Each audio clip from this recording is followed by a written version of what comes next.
जहाँ से अब ये हमारे साथी या पानी मंडाई थी साहिब जी वाला ऐसा अजब दीदार था। उस दीदार को पाकर के आज वो ब्रह्मलीन है। आपको ध्यान होगा यहाँ चतुरा गति करने की 4 प्रकार की गति है, 4 प्रकार की ध्यान रखना। देखिए कौन बोलता है, देखो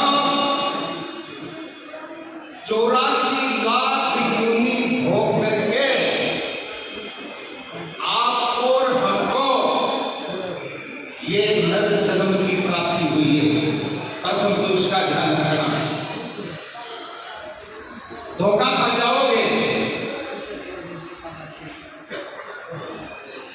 ये 84 लाख योनि प्राप्ति हो करके और ये मोक्ष का द्वार, ये नर्तन, ये उस गति की प्राप्ति के लिए फिर इस संसार में लौट करके नहीं आना पड़ता। उसको कहते हैं अपने स्वरूप में लीन होना, जिसको कहते हैं मोक्ष। इस जीव की गति वो गति है, एक तो 4 प्रकार की गति में से। बात पे बिल्कुल लगाम लगावे। अरे तो बच्चों को कंट्रोल करके अपनी माताएं बच्चों की वो इनको कंट्रोल रखे। तो यह है एक मार्ग तो जो जन्म मरण के बंधन से ही छूट जाए। बहुत मामला गंभीर है। आप यात्रा करके आए हो ना, कभी हाथी रे, कभी ऊंट रे, कभी कीड़ा रे, कभी मकोड़ा रे, कभी खच्चर रे, ये नाना प्रकार की योनियों को भोगते भोगते अरे उस पेड़ी को काट के आए हो आप, जिसमें आत्मबोध नहीं हुआ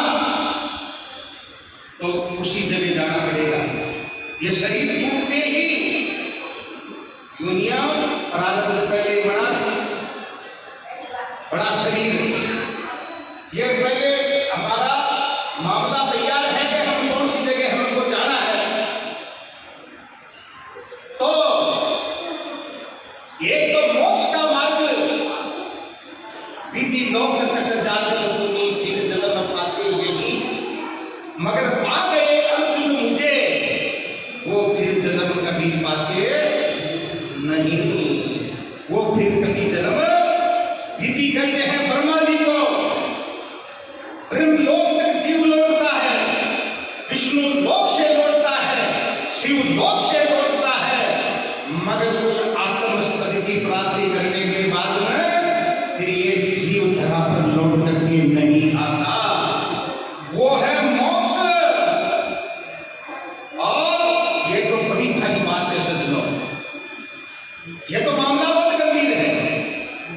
ये तो छोटे मोटियों का काम नहीं है, मगर हमारे वेदों में कर्म, उपासना और ज्ञान, ये 3 कर्मकांड बताए हैं।